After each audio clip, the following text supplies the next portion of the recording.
तर मित्रांनो, तू ही रे माझा मितवा या मालिकेच्या 19 फेब्रुवारीच्या एपिसोडमध्ये खूप छान ट्विस्ट बघायला मिळतोय.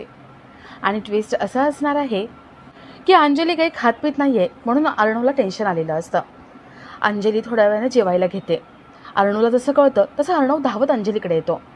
तो अंजलीला म्हणतो, थँक्यू सो मच ताई, तू जेवायला घेतलंस. मला तुझी खूप काळजी वाटत होती. अंजली म्हणते, गैरसमज करून घेऊ नको. मी कुणासाठी नाही, माझ्या नवऱ्यासाठी जेवायला बसले. हे म्हटलेत ना म्हणून त्यांच्यासाठी, बाकी इतर कोणाचाही मी विचार करत नाही. अर्णवला खूप वाईट वाटतं.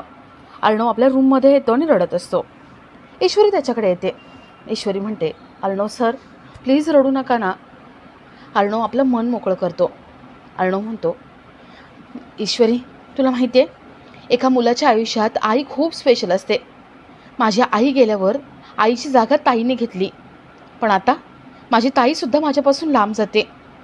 का सगळं हे माझ्यासोबतच घडतं आहे. अर्णव खूप रडत असतो. ईश्वरी त्याचा हात हातात घेते आणि अर्णवला म्हणते, अर्णव सर शांत व्हा. मी तुम्हाला प्रॉमिस देते, तुमच्या अंजलीताई तुमच्या जिंदगीत मी परत आणेन, त्याशिवाय मी गप्प बसणार नाही. ईश्वरीने आपल्याला वचन दिलं म्हणून अर्णवला जरा बरं वाटतं. अर्णवला पूर्ण खात्री असते की ईश्वरी आपलं दिलेलं वचन पूर्ण करणार. आता ईश्वरीने तर वचन दिले, पण ईश्वरी राकेशला एक्सपोज करून अंजली अर्णव यांचं नातं पुन्हा कसं एकत्र करते, कसं चांगलं करते हे बघण्यासारखं असेल. तर या सगळ्याची सुरुवात कशी होते ते थोडक्यात पाहू. तर मालिकेत आपल्याला असं बघायला मिळते की अर्णवला वाईट स्वप्न पडतं. राकेशने अंजलीला मारून टाकले हे स्वप्न पडतं. अर्णव धावत अंजलीकडे येतो आणि अंजलीला विचारतो, ताई तू बरी तर आहेस ना. अंजली म्हणते, मला तुझ्याशी बोलायचं नाही, तू जा इथून. राकेश मनात म्हणतो, वा वा वा, हेच हवं होतं. राकेश दबक्या आवाजात अर्णवला म्हणतो, कळतंय ना तुझी ताई तुला हाकलतीये, तू इथे नको आहेस, जा तू. अर्णव म्हणतो, ताई प्लीज 2 मिनटं बोल ना. अंजली मोठ्याने ओरडते म्हणते, मला नाही बोलायचं, तू जा. राकेश अर्णवच्या तोंडावर दरवाजा लावून घेतो. अंजली आपल्याशी बोलत नाही आहे म्हणून अर्णवला त्रास होतो. त्याला खूप वाईट वाटतं. तो बाहेर रडत बसलेला असतो. ईश्वरी त्याच्याकडे येते. ईश्वरी समजावते आणि त्याला रूममध्ये घेऊन जाते. तर दुसऱ्या दिवशी अर्णवचं कामात लक्ष लागत नाही. तो ऑफिसच्या सगळ्या मीटिंग पोस्टपोन करून टाकतो आणि काम काही करत नाही. ईश्वरी त्याच्यासाठी नाश्ता घेऊन येते. ईश्वरी अर्णवला नाश्ता देते आणि अर्णव नाही म्हणत असतो. अर्णव म्हणतो, जोपर्यंत ताई जेवणार नाही तोपर्यंत मी काहीही खाणार नाही. ईश्वरी अंजलीला खाऊ घालायला खाली जाते. तर इथे वल्लरी राकेश अंजलीचे कान भरत असतात. वल्लरी म्हणते, अंजली बघितलंस ना, अगं त्या 1.5 दमडीच्या ईश्वरीमुळे अर्णव कसा वागायला लागलाय, किती बदलला आहे अर्णव. मला माहिती आहे ना, अर्णवच्या मनात हे सगळं ईश्वरीनेच भरवलं असणार आहे. ती शलाका ईश्वरीची मैत्रीण होती. नवऱ्याने टाकून दिलं होतं तिला, दुसरीकडे कुठेतरी चाळे केले असतील आणि या सगळ्यावर पांघरून घालण्यासाठी ईश्वरीने अर्णवला काही काही सांगितलं आणि जावई बापूंवर खुनाचे आरोप केले. राकेश म्हणतो, अंजली अगं मी स्वतः एक मोठा वकील आहे, अनेकांना न्याय मिळवून देतो आणि माझ्याच घरात माझ्यावरती असले घाणेरडे आरोप लागतात. वल्लरी म्हणते, अंजली तू आहेस ना म्हणून थांबलीस, दुसरं कोणी असलं असतं ना तर घर सोडून गेलं असतं. खरंच कमाल आहे तुझी, तू जायला हवं होतंस गं. राकेश म्हणतो, अंजली मला तर आता आपल्या बाळाची भीती वाटायला लागली. उद्या आपलं बाळ जगात येईल आणि अर्णव पुन्हा काहीतरी आरोप लावेल, मला जेलमध्ये पाठवेल.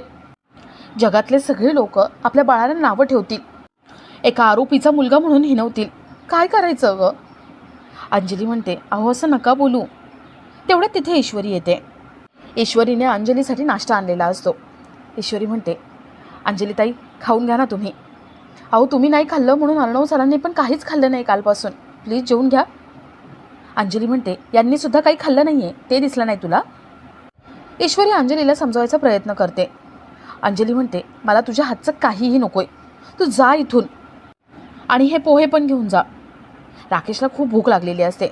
राकेश म्हणतो, अंजली त्रास करून घेऊ नको, ही जात नाही आहे ना, आणते पोहे, मी कुत्र्याला टाकून येतो. राकेश कुत्र्याला पोहे टाकण्याच्या बहाण्याने बाहेर जाऊन पोहे खातो. ईश्वरीला वाईट वाटतं म्हणून ती तिथून जाते. वल्लरी ईश्वरीच्या मागे मागे येते. वल्लरी म्हणते, काय गं काय. ईश्वरी एका दिवसात चित्र पालटलं ना. अगं काय ती अंजली तुझ्या कौतुकाचे पोवाडे गायची आणि आता तिनेच हकलून लावलं. अगं ज्या लोकांना तुझ्या हातचं खूप आवडायचं, तुझ्या हातचं खाऊन मन भरायचं नाही, तेच लोक आता तुझ्या हातचं अन्न कुत्र्याला घालतायत. ईश्वरी, आता स्पष्टपणे दिसतंय तुला लवकरच हे घर सोडावं लागणार आहे. ईश्वरी म्हणते, तुमचं हे स्वप्न आहे आणि हे स्वप्न कधीच पूर्ण होणार नाही. मामी, माझा नवरा माझ्या पाठीशी आहे, त्यामुळे ही असली स्वप्न आहे ना बघत राहा. आणि कसं आहे ना, माझा नवरा तरी माझ्या बाजूने बोलतो, पण तुमचा नवरा, अहो मामा, तुमची बाजूसुद्धा घेत नाही. वल्लरी म्हणते, ए ईश्वरी, हे पर्सनल आहे हा. ईश्वरी म्हणते, मग माझं पण पर्सनल आहे, त्याच्यामध्ये अजिबात तुम्ही बोलायचं नाही आहे. आणि हो, दुसऱ्यांच्या आयुष्यामध्ये नाक खुपसण्यापेक्षा आपला नवरा, आपला मुलगा आपल्याशी नीट कसे वागतील ना, याचा विचार करा जरा. वल्लरी म्हणते, ईश्वरी, अति बोलतीयस तू. ईश्वरी म्हणते, सुरुवात कोणी केली? तुम्हीच ना. आणि मामी, माझ्या हाताने बनवलेलं अन्न कुत्र्याला तरी जातंय, त्यासाठी नशीब लागतं, पुण्य मिळेल मला. तुमच्यासारखी कम नशिबी नाही आहे मी. ईश्वरी निघून जाते. इथे वल्लरी चिडचिडी करत असते. थोड्या वेळाने ईश्वरी बाहेर येते. राकेश इथे पोहे खात असतो आणि त्याला ठसका लागतो. ईश्वरी म्हणते, हे भगवान, रस्त्यावरच्या कुत्र्याला सुद्धा ठसका लागतो हे मला माहितीच नव्हतं. आणि काय रे, तू कुत्र्याला अन्न टाकायला आला होतास ना? जाऊ देत, तू खाल्लं काय, कुत्र्याने खाल्लं काय, एकसारखं. तू पण रस्त्यावरचा कुत्राच आहेस. राकेश म्हणतो, ए, जास्त मुजोरी करू नको, तोंडाला लगाम घाल. आणि काय काय ईश्वरी, सकाळी सकाळी वाकडं तोंड करून का बोलतेस? अगं, सकाळी सकाळी माझ्या समोर आली आहेस ना, जरा गोड शब्द बोल. आणि तुला तर माहिती आहे, तुझ्या नवऱ्याच्या आधी मी तुझा आशिक आहे. मी तर म्हणतो ना, हे घे पोहे आणि स्वतःच्या हाताने मला भरव. ईश्वरी म्हणते, माझ्या हाताने तुला बडवून काढीन, खा, फुकटचं खायची सवय ना तुला. राकेश हिच्यासमोर पोहे खातो. ईश्वरी निघून जाते. तर ईश्वरी इथे अर्णवकडे येते. अर्णवचं डोकं दुखत असतं. ईश्वरी त्याच्या डोक्याला तेल लावून चंपी करून देते. अर्णवला खूप चांगलं वाटतं. अर्णवला कळत असतं की ईश्वरी खूप चांगली आहे. ईश्वरी, तिची आई, असं चुकीचं काही करू शकत नाही. आपल्या पडत्या काळात ईश्वरी नेहमी आपल्या पाठीशी उभी राहते. अर्णव ईश्वरीचा विचार करत असतो आणि आजी आवाज देतात. अर्णव, ईश्वरी खाली येतात. ईश्वरीने अर्णवच्या ऑफिसमधून सात्विकाची शिलाई मशीन मागवून घेतलेली असते.